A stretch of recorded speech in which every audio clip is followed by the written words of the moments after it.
उससे पहले एक बार आप सब लोग मेरे साथ एक नारा लगाइएगा और ये प्रार्थना रहेगी कि ये नारा याद रहे।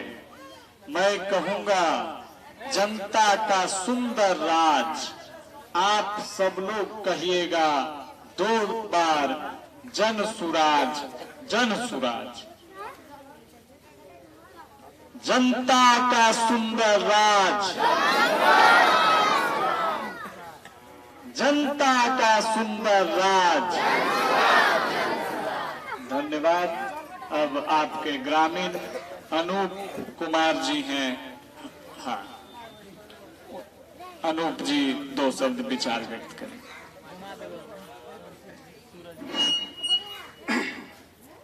माननीय प्रशांत किशोर जी का चंपारण के धरती देवरुआ पंचायत के अंतर्गत सीतापुर गांव के सभी माननीय अभिभावकगण एवं सभी सामाजिक लोगों के तरफ से हार्दिक स्वागत है।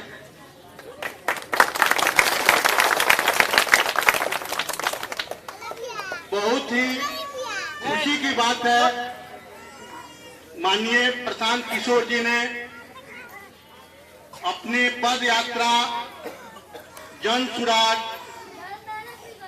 3500 किलोमीटर की दूरी तय करने के लिए हमारे गांव के इस जगह पर अपने पांव का अर्पण कराया है। मैं सभी लोगों का पुनः हार्दिक स्वागत और अभिनंदन करता हूं।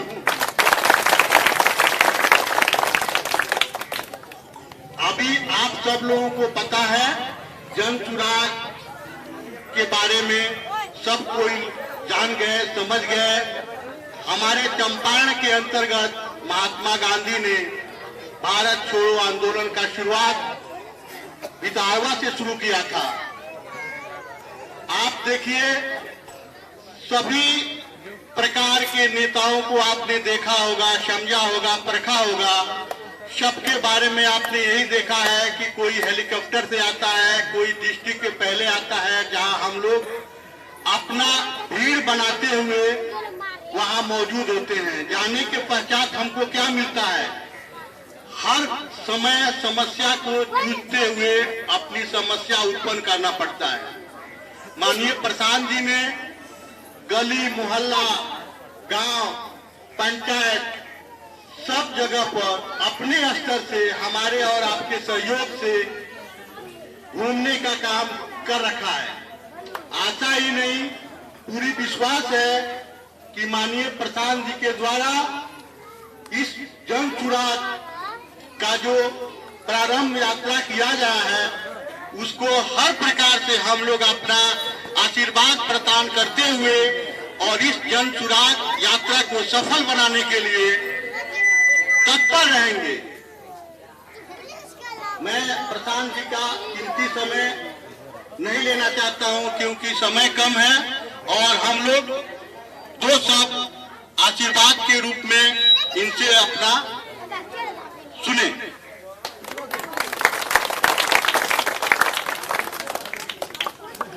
आपके गांव में प्रशांत किशोर जी आए हुए हैं। आज पदयात्रा का 28वां दिन है। इसी तरह से आप लोग एक बार मेरे साथ नारा लगाइए उत्साह के साथ, ताकि सारे पदयात्री जो आपके गांव में पैदल चलते हुए आए हैं, इनका उत्साह बढ़े। जन सुराज जिंदाबाद, जन सुराज जिंदाबाद। नमस्कार। आपके गांव के मंदिर के इस प्रांगण में, इधर से हट जाइए, वहां महिलाएं बैठी, उनको मंदिर के इस प्रांगण में रउआ सबसे मिले के परिचय करे के अवसर मिलल बा। ओकरा खातिर रउआ सबके आभार व्यक्त करता नहीं, रउआ के धन्यवाद देता नहीं। छठ व्रत शुरू हो गई बा, ओकरा बावजूद रउआ घर से निकल के जा आइल बानी मिले, एकरा खातिर बहुत बहुत धन्यवाद।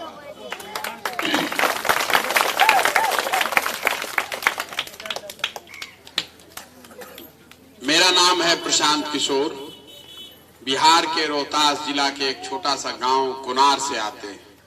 साधारण परिवार के लड़के हैं। यहीं सरकारी स्कूल से पढ़कर निकले। पढ़ाई लिखाई खत्म करने के बाद संयुक्त राष्ट्र संघ में 10 बरस नौकरी करते थे।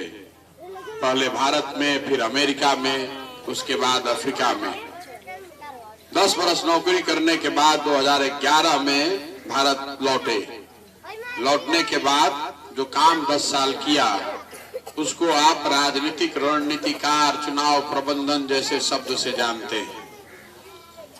2021 में बंगाल के और तमिलनाडु के जिस दिन रिजल्ट आए उस दिन मैंने ये घोषणा की है कि अब जीवन में कभी भी किसी राजनीतिक दल या नेता के लिए काम नहीं करेंगे। ऐसा क्यों?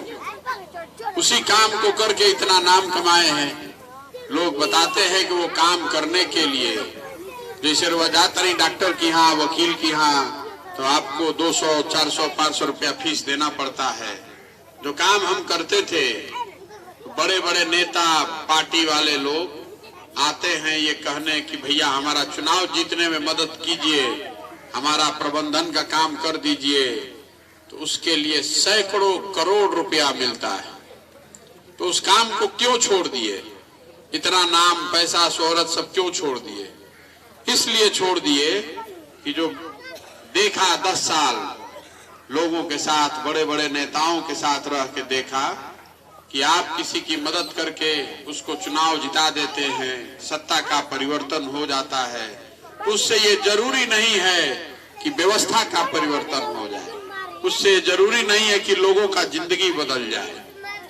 तो मेरे मन में भी बात आई कि अगर सरस्वती ने, भगवान ने कुछ बुद्धि शक्ति दी है तो जीवन में कुछ ऐसा करें जिससे सही मायनों में लोगों का जिंदगी सुधरे, लोगों का जिंदगी बेहतर हो। तो फिर 1 साल सोचने समझने के बाद तय किए कि बिहार आएंगे। बिहार में जो गरीबी है, यहाँ पर बेरोजगारी, अशिक्षा, पिछड़ापन जो है, इसको बेहतर बनाने के लिए कुछ प्रयास करना चाहते हैं। इसलिए करना चाहते हैं कि इसी मिट्टी में हम भी जन्मे हैं, यहीं पले बढ़े, यहीं पढ़ाई किए, एजे से निकल के गईनी जा, तो ये मिट्टी का, इस माटी का कर्ज है, उस कर्ज को अदा करने के लिए वापस आए हैं ताकि लोगों की जिंदगी कुछ बेहतर कर सके। दल नहीं बनैले, वोट नहीं मांगत, पदयात्रा करतानी, गावे गावे पैदल जातानी, संकल्प ले बानी कि पूरा बिहार के जब तक सारा प्रखंड, ज्यादातर गांव, पंचायत तक पैदल चल के ना पहुंच जाए, अपना आंख से देख ना ली कि लोग कैसे रहता, का तकलीफ बा, तब तक घर वापस लौट के नहीं के जाए वाला। पूरा बिहार करे में 3500 किलोमीटर से ज्यादा पैदल चले पड़ी। अब 3500 किलोमीटर चले में 1 से 1.5 साल का समय लागी। लेकिन एकदम एक बार संकल्प ले लेनी, विद्यारवा आश्रम से चले शुरू कैले बानी। आज 28वां दिन हो। जहां सांझ हो गया वहीं पर रुकते हैं, अगले दिन सुबह से वहीं से चलना शुरू करते हैं। पूरा बिहार जब तक नहीं कर लेंगे तब तक मानेंगे नहीं। क्यों कर रहे हैं पदयात्रा? काहे खातिर पैदल पैदल चलता नहीं गांव में? ये से चलता नहीं कि आज के जो राजनीतिक सामाजिक परिस्थिति बा, धरती पर तो खाली जनते न बच गई बिया। नेता जे हो गए तो सब आकाशे में उड़ता, कोई धरती पर नेता तो नहीं है ना भाई। जे नेता बन गए वो आकाशे में उड़ता, जेकरा के बटन दबा के रउआ राजा बना देनी। अब ओकर लइका चलता हेलीकॉप्टर से, बड़ा गाड़ी से, आ राउर लइका, राउर परिवार रोड पर चल रहा बा, ओकरा पैर में चप्पलो नहीं बा ना। बात यही से पैदल चलता नहीं कि जौन समाज के बेहतर बनावे के बाद, जौन समाज के मदद कर चाहता नहीं, कम से कम आके खाली देखी तो सही कि रउआ कौना तकलीफ में रहता नहीं। राउर गली गुचा के का हालत बा, राउर लइका जो स्कूल में पढ़ता सन, वो स्कूल के दशा का बा, बिल्डिंग के दशा का बा, टीचर बनन की ना। जब रउआ बीमार पड़ता नहीं, अस्पताल में जाता नहीं, तो डॉक्टर दवा बा की ना। रउआ खेत में पानी पहुंचता कि ना, रउआ जो फसल उगावता नहीं ओकर पैसा मिलता कि ना, एकर पढ़ाई दुनिया में कहीं नहीं के। अगर हमरा जाने के बा कि रउआ गांव में का तकलीफ बा तो ओकरा खातिर रउआ गांव में आवे ही पड़ी, आवे पड़ी ना भाई। यही से पद यात्रा करता। तो बहुत आदमी कहता कि भैया पैदल पैदल काहे चलता नहीं, गाड़ी से चलती तो ढेर गांव घूम लेती। ठीक बात बा, गाड़ी से चलती तो ढेर गांव घूम लेती, तो पैदल काहे चलता नहीं। पैदल चले के बड़ा फायदा बा। पैदल जब चलता नहीं सड़क पर, देखिए जब लड़का कितना बैठल बा सन, लड़का दौड़ता सन तो देखता नहीं कि 100 गो लड़का दौड़ता सन तो 50 गो 60 गो के शरीर पर तो कपड़े नहीं थे। तो बुझाता कि भैया गरीबी बहुत बा। सरकार दावा चाहे कुछो करो, गरीबी बहुत बा, तबे ना लड़कन के शरीर पर कपड़ा नहीं खे। जब पैदल चलता नहीं, गांव से निकलता नहीं, देखता नहीं कि सब नली गली सब टूट के साफ बा, तो बुझाता कि प्रधानमंत्री या मुख्यमंत्री सड़क योजना कागजे पर बा, जमीन पर कुछ नहीं खे उतरल बा ना। पैदल चले के फायदा बा। गांव से निकलता नहीं तो बिना मुंह नाक पर गमछा पड़ले ना निकल सकी, दोनों ओर शौच भरल बा। तो प्रधानमंत्री कहता स्वच्छ भारत अभियान, नीतीश कुमार कहता कि शौचालय सब बन गई। जब गांव से पैदल चलता है तो बुझा गई कि में खूब बंदर बाट भइल बा, खूब लूट भइल बा, शौचालय कहीं नहीं के बन। पैदल चले के फायदा बा। अभी हम उन्हें से आवता नहीं दलित टोला हो के, अभी 28 दिन से चलता नहीं, जहाँ दलित समाज के आदमी मिलता, आदमी हाथ पकड़ के कहता नहीं भैया रुक जाइए तनी देख ली हमारे घर, देख ली कौन दशा में हमनी के रहता नहीं जा। दलित महादलित समाज के टोलों में घरे जाता नहीं तो घरे चौकी खटिया भी नहीं खे, आज भी नहीं खे। ज्यादातर आदमी के घर आदमी नीचे जमीने पर बिछा के रहता। ओहू में बरसात में पानी भर जाता तो चाचर बिछा के आदमी जियता। अब नेताजी कहता कि महादलित के कल्याण हो गई, नीचे भारी विकास हो गई, यही से पैदल चलता नहीं कि काल हो के अगर कुछ काम जेकरा के सुधारे के बाद बेहतर बनावे के बाद पहले देखब कि वह का कष्ट बताबे न ओकर उपाय निकली। तो पदयात्रा के एगो संकल्प इहो बा कि जितना पंचायत बिहार में बा 8,500 पंचायत, हर पंचायत के एगो नया विकास के खाका खींचल जाओ कि हर पंचायत में कौन समस्या बा, ऐजा का करे से लोग के जिंदगी बेहतर हो। 8,500 पंचायत के अलग से योजना बनो ताकि हमरा पता होगा कि कौना पंचायत में पानी के समस्या बा, कौना पंचायत में बाढ़ के समस्या बा, कौना पंचायत में रोड नहीं खे, कौना पंचायत में विद्यालय नहीं खे, होके के चाहिए ना। तो यही से पदयात्रा करत हमने चलता नहीं। 3 दिन 4 दिन पदयात्रा में रुकीला, सारा चीज के संकलन कराईला। रउआ सब में कई आदमी के बुझाई लेके रोड पर चल गए का बुझाई। हमारा संगे जो आदमी चल रहा आगे या पीछे एक एक चीज के नोट करावता नहीं। फिर 3 दिन पर कहीं बैठ, मान ली बगही में रुकल बानी तो एरिया में गाँवे गाँव जितना लोग बतैल सब के सूची बनवावता नहीं कि भैया जब काम पूरा हो जाओ तो बिहार के जितना पंचायत बा, जितना गांव बा, सब के जानकारी रहो कि कौना गांव में नाली नहीं खे, कौना गांव में सड़क खराब बा, कौना गांव में टीचर नहीं खे, कौना गांव में विद्यालय के बिल्डिंग टूटल बा, कि बनवा रहल बा। पदयात्रा का एक और बड़ा लक्ष्य है समाज से सही लोगों को ढूंढ कर निकालना। एक का जरूरत पड़ गई लोग के बताओ तनी। जे आदमी जीत के कहतन के भैया शिक्षा कैसे सुधरी, भ्रष्टाचार कैसे रुकी, अफसरशाही कैसे रुकी, रुके के उपाय बा। जन प्रतिनिधि जरा के चुन के मालिक बनावता नहीं, मुखिया बनावता नहीं, उहे आदमी गलत बात कैसे सुधरी।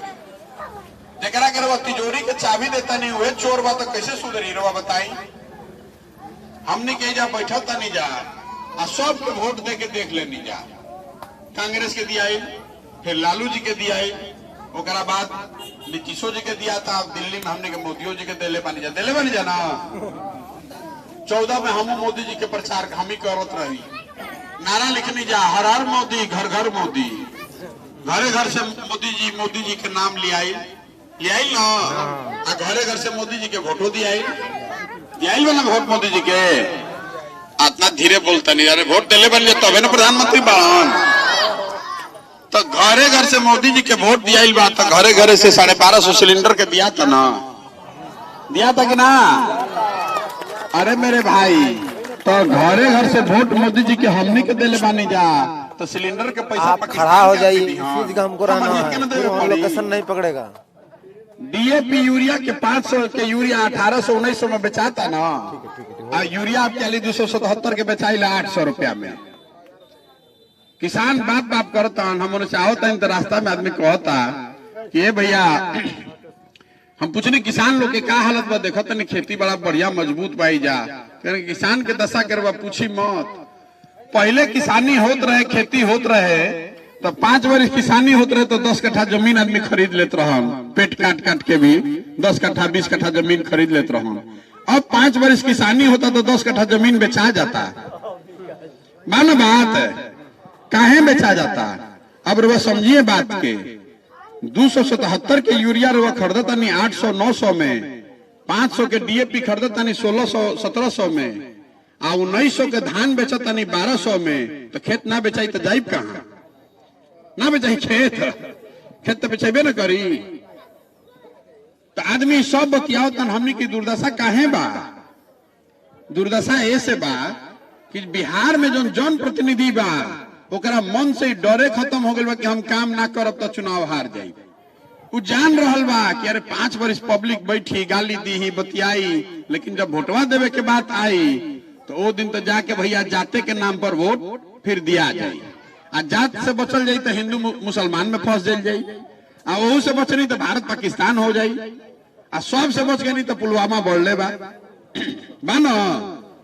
वोट तो यही नाम पर न दिया था, तो पद यात्रा करे से आइल बानी, वोट मांगत नहीं की, हाथ जोड़ के वैसे कहे आइल बानी कह रे भाई वोट देते समय आपन स्वार्थ देखी, आपन बात देखी, आपन लइकन के चेहरा देखी। लालू के, नीतीश के, मोदी के, प्रशांत किशोर के वोट दे तो उसे राउर स्थिति ना सुधरी। हम आइल बानी, हमू वोट लेकर वह ठग के भाग जाए, कोई ना रवा संगे। जब रवा आपन लइका के चिंता नहीं करत तो कोई दूसरा राउर लइका के चिंता करी। लालू जी अपन लइका के चिंता करता कि भाई हमार लइका मुख्यमंत्री बन जाओ, 10वां पास होके चाहे फेल होके, लागल बारन कि भाई मुख्यमंत्री बन जाओ, हमरा क्या दिक्कत बा? पब्लिक वोट दे दी तो बन जाई। दिक्कत ऐसे नहीं है कि लालू जी के लइका 10वां फेल बा तब वो मुख्यमंत्री बनावे चाहता। दिक्कत ऐसे बा कि दूसर के लइका, गरीब के लइका अगर बीए पास कर लेलस, एमए पास कर लेलस, तब ओकरा चपरासियों को नौकरी नहीं मिलत भाई। तो लालू जी अपन लइका की चिंता करत, रउआ अपन लइका के चिंते नहीं करत। ये बतावे निकलल बानी कि वोट उसको दीजिए जो आपके बच्चा के लिए स्कूल बनवाए, जो आपके लिए यहाँ रोजगार दे, आपका खेती का जुगाड़ करवाए। वोट उसको पड़ना चाहिए। तब आदमी तुरंत कहियन कि क्या करिए भैया, विकल्पे नहीं खे। एक और लालू जी बाड़न, दूसर और मोदी जी बाड़न, आ बीच में डोलता हुआ नीतीश कुमार बाड़न। कभी डोल के भाजपा के ओर है, कभी डोल के लालू जी के ओर है बाड़न ना, पेंडुलम के तरह, कभी घूम के ने कभी घूम के ने, पते नहीं के चलत। कैसे सुधरी तब जब समाज से सही आदमी के ढूंढ के निकालल जाओ। एक अभियान के नाम का दिले बानी जन सुराज, जो गांधी जी ने बताया कि जनता का राज होना चाहिए। आदमी कहता नहीं भैया रुआ पार्टी बनाई, विकल्प बनाई, हमने के सब आदमी मदद कर जाई। हम रुआ कहता नहीं हमारा विकल्प बनावे से ना बनी, हमारे विकल्प बनाने से नहीं बनेगा। विकल्प बनाने से तब होगा जब समाज मिलकर विकल्प बनाए। उसके लिए पदयात्रा कर रहे हैं। जन सुराज का मतलब क्या? सुंदर राज। लेकिन केकर सुंदर राज? मोदी का नहीं, लालू का नहीं, नीतीश का नहीं, प्रशांत किशोर का नहीं, जनता का सुंदर राज होना चाहिए। कैसे बनी जनता के सुंदर राज? निकलल बानी समाज से आदमी के ढूंढ के निकाले खातिर, जेकरा पर भी समाज के भरोसा बा। गांव देहात में आदमी बताओ तन के भैया हई आदमी बहुत अच्छा बाड़न, हई शिक्षक बाड़न, लेकिन बड़ा अच्छा बा, इनकर हाथ पकड़ के आगे बढ़ाई। जे सही आदमी जनता ढूंढ के निकाल दी, ओकरे पीछे पूरा ताकत, शक्ति, बुद्धि, पैसा लगाई, और ओकरा के रउआ सबके सहयोग और आशीर्वाद से जिता के ले आवल जाई। तबे वही से स्थिति बिहार के सुधरी ना। उसे तो प्रयास होके के चाहिए। तो आदमी कहता का सब तो ठीक भाई, बताई कि सही आदमी के पहचान रउआ कैसे करब? केकरा माथा पर लिखल बा कि सही के बा, गलत के बा? बात तो ठीक बा। तो सही आदमी के पहचान कैसे होई? रउआ घर में दही जमता, दही रखल बा, ओमे मक्खन रवा लौकता, दही में मक्खन बा, लेकिन रउआ लौकत नहीं खे, लेकिन वही दही के रउआ मथ देता नहीं तो मक्खन में से निकल जाता। वैसे ही समाज में अच्छा आदमी के, सही आदमी के कमी नहीं खे। जरूरत है बात के बाकी समाज के मथ के वो में से सही आदमी के निकालल जाओ। तो वो समाज के मथे निकलल बानी, ढूंढ के 50,000 60,000 आदमी निकाल ले और फिर ओकरा के एक साथ एक मंच पर बैठाई कि अब तय कर लिया जाओ कि दल बनावे के बाद तो सब लोग मिलकर दल बनाओ। दिक्कत का बात, दल तो एक दिन में बन जाये। वही से बिहार के गरीबी दूर होई, वही से बेरोजगारी दूर होई, वही से भ्रष्टाचार दूर होई। ए भाई चुप रहो। ए लड़का, अभी हम इधर रामनगर आयल रही, बत देखी 32 साल 35 साल से लालू नीतीश राज चला रहा बान जा। एगो हजाम मिलन हमारा से कोई कहल के भैया बड़ा होशियार आदमी बैंक से पूछी न तनी, तो पूछनी ओकरा से कच्छा ही बतावा कि लालू जी के राज में और नीतीश के राज में का फर्क बा। तो कहलस के भैया हम तो हजाम है, अपने भाषा में बताई फर्क दोनों में कुछो नहीं। जनता के तो हजामत दोनों राज में पूरा पूरा बनाता। फर्क इतने बा कि लालू के राज में हजामत अपराधी बनावत रहा सन और नीतीश के राज में अधिकारी हजामत बना रहा बा सन।